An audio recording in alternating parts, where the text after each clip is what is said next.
Welcome to the ultimate football spectacle. This is Sportivi's World Cup Special. Halo, gimana?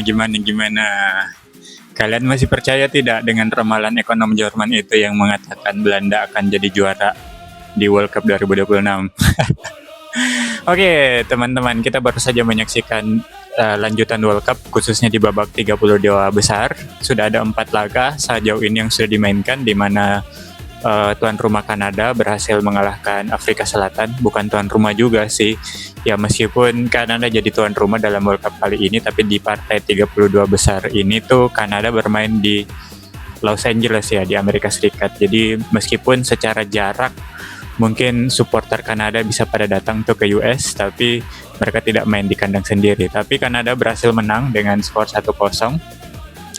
Ini golnya tercipta di menit-menit akhir juga ya, setelah menit ke-90, yang kemudian membuat akhirnya Kanada lolos ke babak selanjutnya.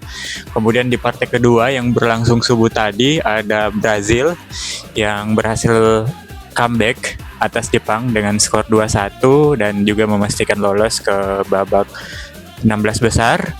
Kemudian ada 2 kejutan yang kemudian terjadi di dini hari ya, sampai pagi menjelang siang tadi, di mana Jerman dan Belanda sama-sama tersingkir setelah bermain imbang 1-1 di waktu normal, dan mereka kalah dalam extra time adu penalti. Oke, kita bahas satu-satu. Pertama kita bahas, saya tidak akan membahas soal Kanada dan Afrika Selatan karena saya tidak nonton sebenarnya laga ini. Saya tidak, ya waktunya istirahat lah setelah banyak begadang dalam World Cup kali ini. Saya memutuskan untuk tidur di minggu malam sampai Senin kemarin, dan saya baru tahu hasilnya ketika bangun dan melihat berita dan juga menonton highlightnya di YouTube. Tapi saya nonton laga antara Brazil melawan Jepang karena Jepang menjadi satu-satunya wakil Asia dan yang tersisa, dan saya sangat berharap apa yang terjadi di tahun lalu, di mana uji coba antara Brazil dan Jepang itu berhasil dimenangkan oleh Jepang dengan skor 3-2, itu bisa terjadi lagi, tapi ternyata tidak. Dan juga saya sangat ingin sekali tim Jepang ini membungkam omongan para legenda Brasil ya, yang memandang remeh tim Asia. Ada Ronaldo yang merasa bahwa mereka akan lebih mudah mengalahkan Jepang daripada tim-tim yang lain. Ternyata tidak terbukti. Brasil tuh kesulitan untuk bisa menang atas Jepang. Kalau kita lihat di babak pertama, permainan Jepang itu sangat menarik, sangat bagus, sangat rapi, mampu mengurung, mampu membuat Brasil tidak bisa menemukan celah untuk mampu memasuki pertahanan Jepang, melakukan serangan-serangan ke daerah pertahanan Jepang. Ya, tetapi sayangnya itu tidak bisa dipertahankan karena permainan cantik yang dilakukan oleh Jepang di babak pertama itu mereka berhasil mencetak gol duluan ya melalui Kasano. Ini gol yang saya yakin pasti mengejutkan, apalagi Brazil di babak pertama tidak berkembang, tidak bisa memanfaatkan skill yang mereka punya. Ya memang pemain Brazil punya skill nggak sih? Sepertinya yang menonjol hanya beberapa sih, hanya Vini yang terlihat di babak penyisihan.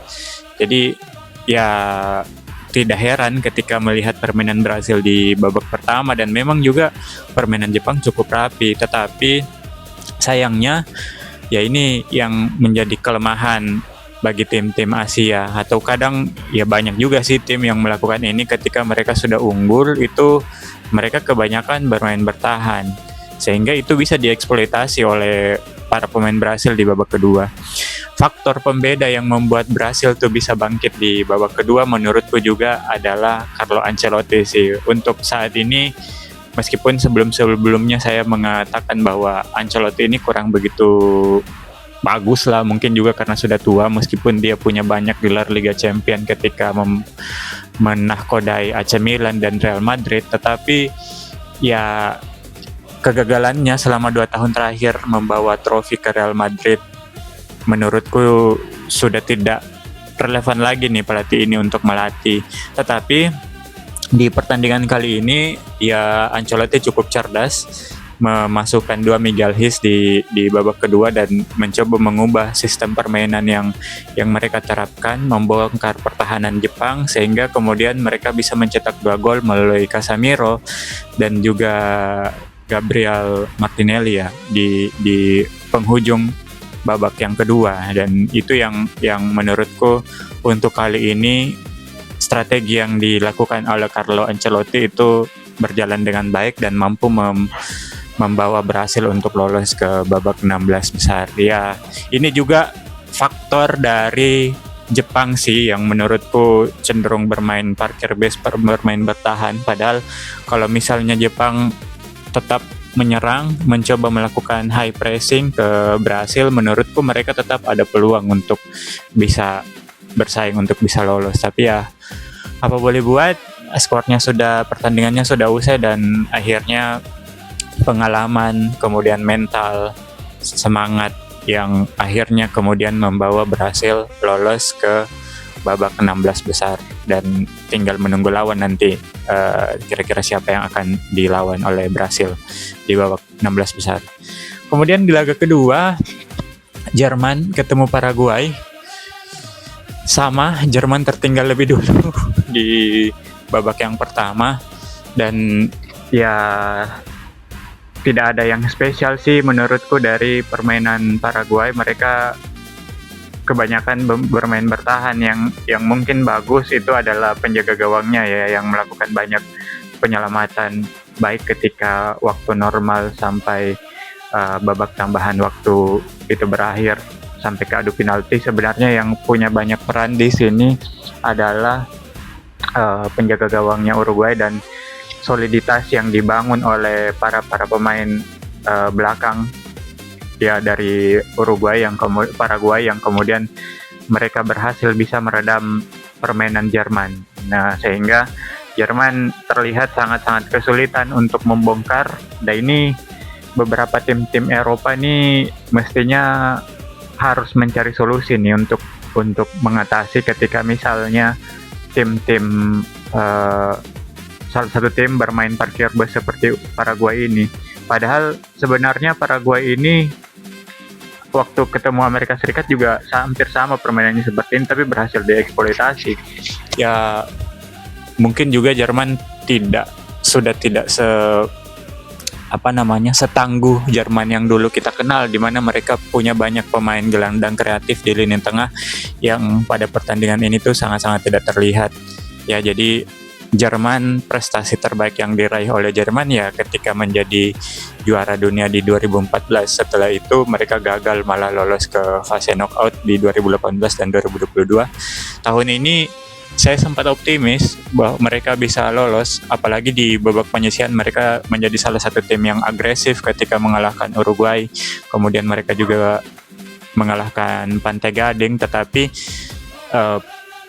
saya mulai bertanya-tanya ketika mereka ditaklukkan oleh Ekuador pada akhirnya, yang ternyata Jerman belum semaksimal, belum setangguh Jerman yang kita kenal dulu, yang bisa mendominasi, bisa bermain cepat ya ala Der Panzer Jerman itu sudah tidak terlihat lagi di sini. Dan di babak adu penalti, nah ini juga rekornya sebenarnya Jerman sangat bagus di babak adu penalti. Dalam 4 kesempatan adu penalti sebelumnya itu mereka selalu bisa menang ya, dimana pada saat di 2006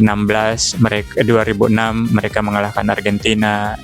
Kemudian adu penalti setelahnya selama 4 kali itu mereka bisa lolos dan bisa memenangkan pertandingan. Tetapi kali ini menghadapi Paraguay, mereka akhirnya takluk dan menjadi kejutan tersendiri. Saya tidak menyangka bahwa Jerman akan pulang sangat cepat di babak 32 besar ini, dan akhirnya Paraguay sebagai wakil dari Amerika Selatan berhasil lolos ke babak selanjutnya. Kemudian Belanda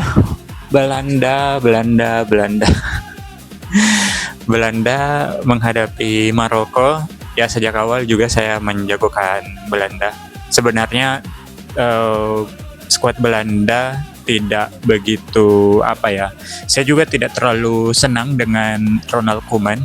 saya sebenarnya baru sih mengikuti Koeman dan melihat strategi yang dia terapkan ketika menangani Barcelona di 2019-2020 ya, yang waktu itu menyingkirkan Luis Suarez, dan strateginya ternyata tidak terlalu bagus mengangkat tim Barcelona saat itu yang masih yang sedang krisis.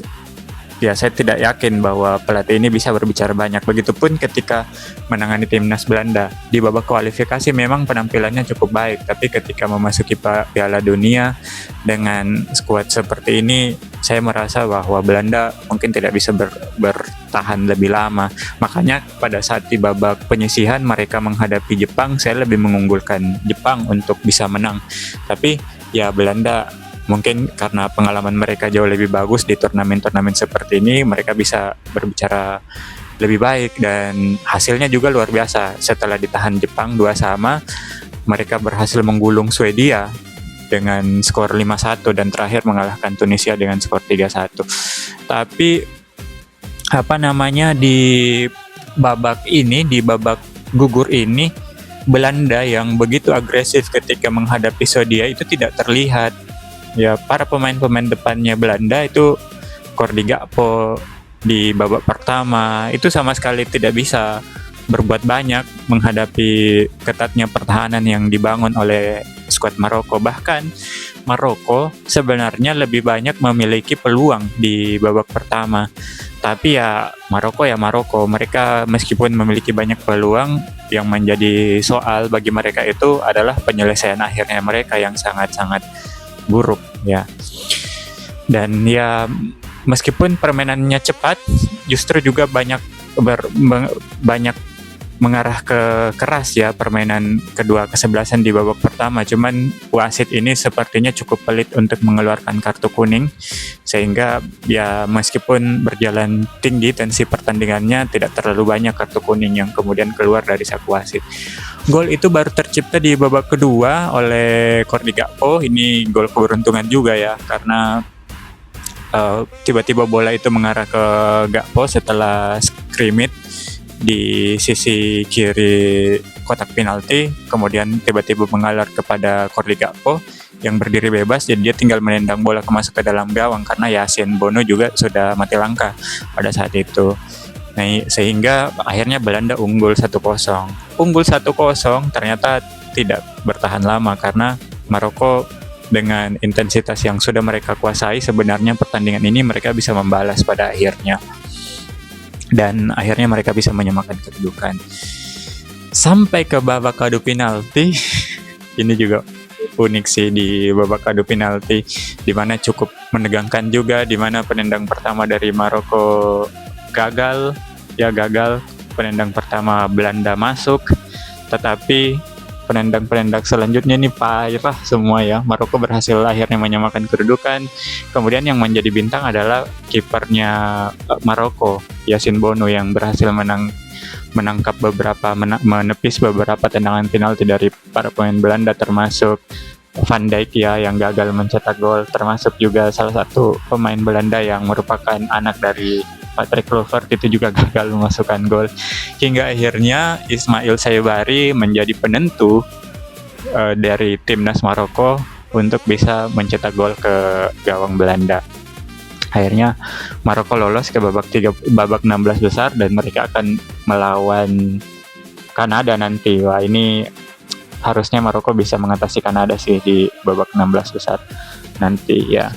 Jadi ya kalau melihat pertandingannya memang Ronald Koeman ini tidak begitu luar biasa, dan mestinya Belanda harus mencari pengganti lain lah daripada Ronald Koeman yang lebih bisa mengangkat permainan, meningkatkan kualitas permainan dari timnas Belanda.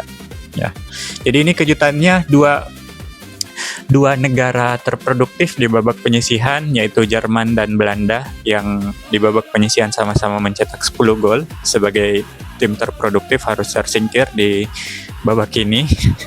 Kejutan terbesar, dan ini tentu saja membuat kita semakin menantikan laga-laga selanjutnya, apakah akan ada kejutan lagi, apalagi nanti malam ada laga seru antara Swedia menghadapi Prancis ya.